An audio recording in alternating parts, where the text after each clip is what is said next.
Hello and welcome back to Suspended Formation. I'm your host, Dennis Bithoulkas, and it's time for Moon Knight, Season 1, Episode 5, Asylum. Welcome, everybody. Let me take care of some business first, and we'll get down to it. If you like what you see here, like, share, and subscribe. If you're still on the fence about subscribing, take a look at the video that pops up at the very end here. YouTube takes the algorithms of all the stuff you've been watching, tries to match it as best as possible to one of the videos in my vast video library, and pops it up here just for you. And if you like what you see there, hit that subscribe button down below there. And if you can, hit that like button, the share button as well. And if you're feeling lucky that YouTube will actually notify you, you can hit that bell down below there and they may notify you when I come on live. Best thing to do is go over to suspendedfanimation.com. Take a look at the schedule I have up there. I change it out every week. Also, I have all the links to my social media there. Excuse me. And all the links to my pages as well. All right. With that said, let's get into it, shall we? Spoiler alert, I am going to spoil the episode. If you've not seen the episode, go and watch it. Come on back. This will be a video. You can comment down below in the comment section. All right. Giving you enough time to go away if you haven't seen it or pause, whatever you're going to do. All right. Wow. We had a lot to unpack on this one. There was a lot of stuff that happened here and also a lot of mentions of things, shall we say, and allusions to things. So we start off where we left off, honestly, with the goddess Taweret, yeah, uh, who, of course, meets up with Mark and Steven and says, hey, guys, you guys are dead. Um, this area here is basically kind of like one of the afterlives. And she also alludes to the ancestral plane, which, by the way, for those of you playing at home, is actually the Wakandan belief of, from Black Panther. So we have a Black Panther mention here with the ancestral plane, which will probably come into play in Black Panther 2, which comes out the end of this year as well. Yeah, so we had that mentioned, and she goes, what we have to do is you're gonna have to sail on this barge across the Duat, which is the basically a sea of sand, and you have to get over to the Araru, basically the field of reeds is what it's called, and that is the final resting place in the afterlife. So she's gonna take him there, and she goes, "Oh, and by the way," and she reaches into both of their chests and pulls out their hearts and weighs them against the feather of Mott. And the scale needs to balance out before they get to the field of reeds. Otherwise, if it doesn't balance out, then they will be doomed to the sands of Duat. And that's where they'll be frozen for all eternity and blah, blah, blah, blah. Yeah. So, of course, their scale keeps teetering back and forth, back and forth. And she goes, okay, well, we've got until you get to the field of reeds before you know to balance everything out. So she goes, go inside, take a look and see what you need to do in order to balance those things out. So they go back inside and they are looking at their life, and we're seeing that Mark had a brother, Randall, a younger brother, Randall, who ended up dying when he was a child. Mark and him went down into some caves when it was raining, and Randall drowned. And his mother, Wendy, blamed him for this throughout his entire life. And basically, from when he was 10, we see from 10 to 12, she just does not let up on him, and she's beating the shit out of him. And how Steven comes about is actually a Mark creates Steven is what happens when Wendy is going to burst through the door and beat the shit out of him again. And Steven doesn't remember this. And actually, Mark doesn't want Steven to remember this either. And this is the other thing that's kind of fuzzy here. So Mark says that Steven was created to remember all the good stuff, basically to be the one who is positive, who remembers all the good stuff of their mother, not the bad stuff. But he comes about just as he's about to get his ass whooped once again, And we leave as she grabs the belt to beat the crap out of him. And he says, "Oh, you don't need to see this," is what he says. And I'm having a feeling that that was the point in time that Steven actually creates the third personality, which we've been seeing. We saw the sarcophagus, of course, in the last episode, which is Jake Lockley. And Jake Lockley being the one who always comes about to accept all the abuse of things. So Mark is the primary personality, of course. And Steven, of course, was created by Mark in order to preserve all the good memories, if you will, and have the positive outlook on life. And Jake Lockley is the one that comes about to accept all the abuse. So he takes all the pain, he takes all the punishment, if you will. And as a result of this, of course, is a pretty nasty character in his own right. He is probably the one that's been murdering people as well. And again, this is a theory on this one, so I'm almost 99% sure that this is what we're going with. Um, and in the meantime, we're also flashing back to Dr. Harrow, who looks a lot like Stan Lee. I know that Mark made a crack about him looking like Ned Flanders, but he's actually dressed up like Stan Lee, exactly like Stan Lee. The only thing they did was they didn't give him the full-on aviator glasses. They gave him partial aviator glasses, so it wasn't as pronounced, I guess you could say. So it was one of those things I was looking at and I was like, "Oh, okay, that's what they went with." Because I didn't get that in the last episode, but now I got it in the second, this episode. I was like, "Okay." So he's actually it's a Stan Lee tribute, if you will, and I thought that was kind of funny. And we find out also that it's supposed to be the Putnam Medical Facility in Chicago is where they're at, and that's where Mark is being held. And they're trying to reconcile his and Steven's personalities at this point. So, um, as they are traveling on the barge through the Duat, Tarouet starts seeing souls being sent down into the Duat, and she, before their time, and she calls this out to the guys and says, "Hey, we need to do something about this." And they ask, "Can you send us back? If you can send us back, we can stop this." So she turns the barge towards the Osiris's castle, which is where they need to go through in order to come back to life. And she says, "Osiris is not going to like this, but there is a good reason for it." And she goes, "You still need to balance the scales." So they are still looking at things, and one of the memories they look at is Mark 2 months ago had gotten, and this is where the fracture had happened. Why Steven keeps bleeding over into Mark and Mark into Steven is that 2 months ago, Mark received word that his mother had died. He was supposed to go to the Shiva and he didn't.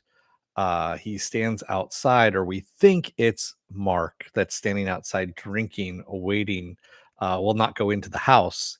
And his father, of course, sees him outside the window.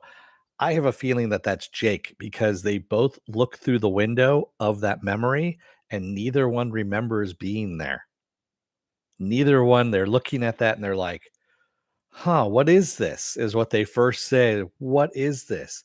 I'm like, "I don't know. Where are we in this one? I don't know." Mark kind of brushes it off. He keeps every time there's something that's unfamiliar to both of them, Mark kind of brushes it off. So, yeah, I'm fairly sure that was Jake Lockley that was actually drinking out of the flask outside of you know his home and didn't go in for the Shiva.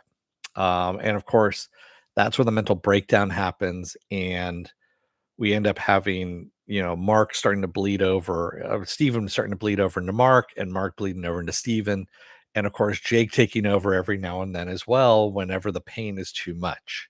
And I think that's what's going on here is whenever the pain becomes too much, Jake is taking over and he's accepting that pain. He is, Uh, it's very yeah, it's they are going into the psychological portion of all this. They are doing a really good job of it, and Oscar, of course, is doing just a great job, acting in all of this.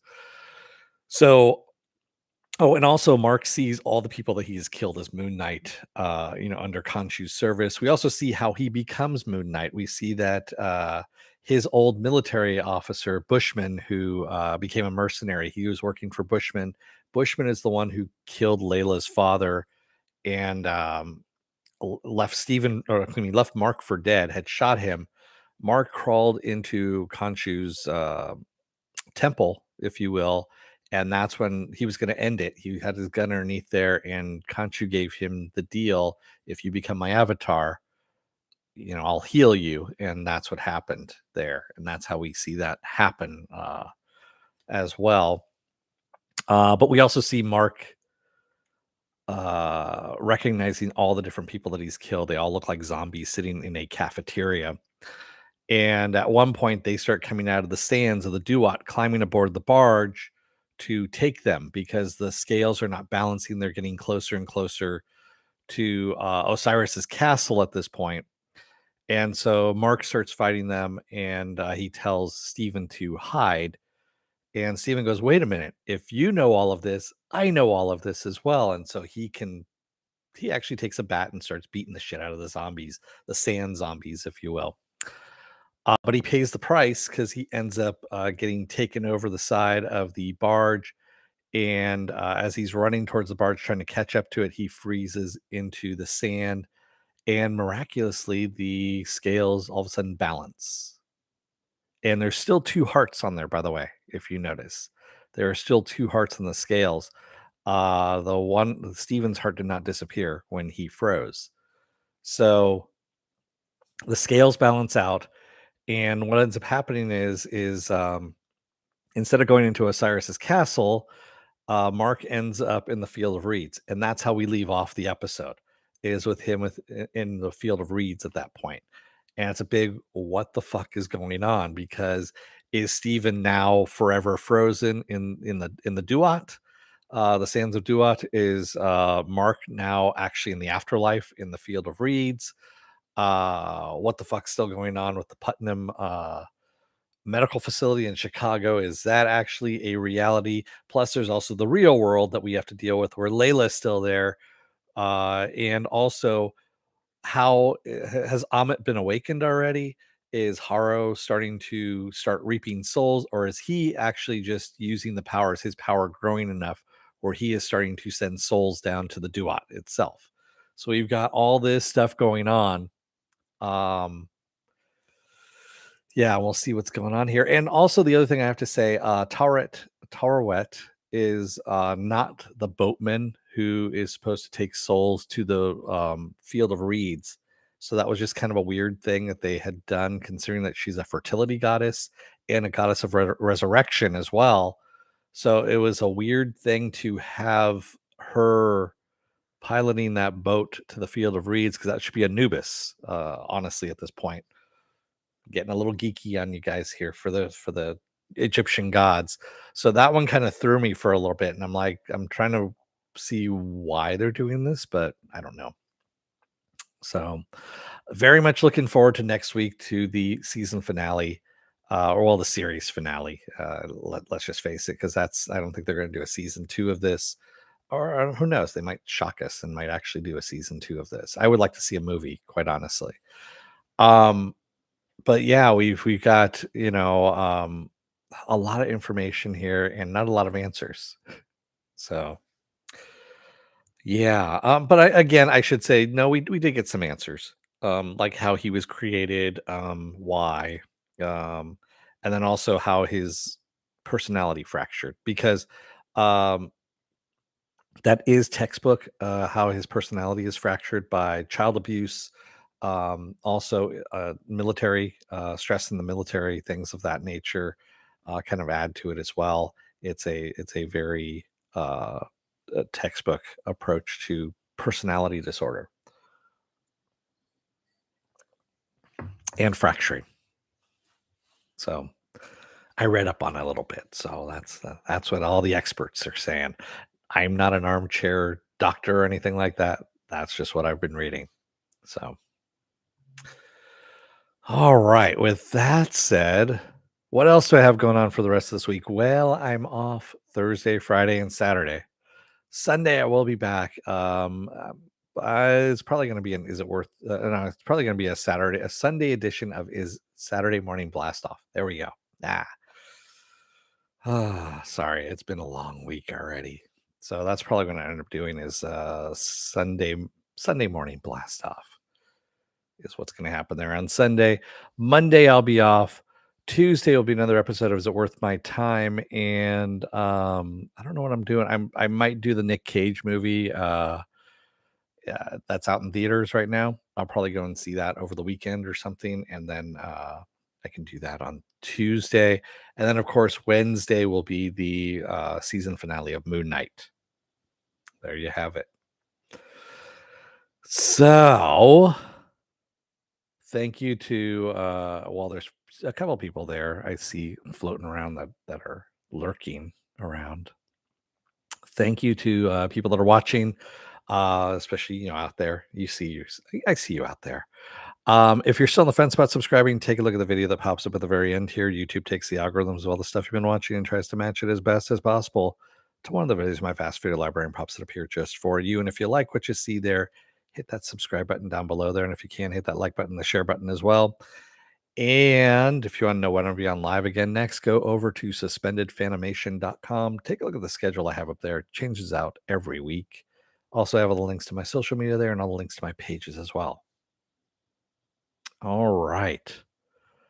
With that said, I'm going to let you guys go for the rest of the night. Thank you, everybody. I will see you again. Oh, there we go, Pen. Hey, Pen, how's it going? She pops up out of nowhere.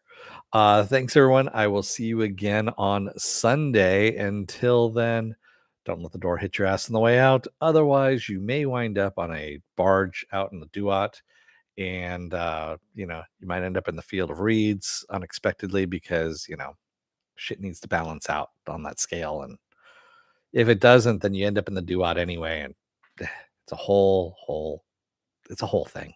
So anyway, thanks everybody. I will see you again on Sunday. Have a good rest of your night. Take care, be well, and stay safe out there.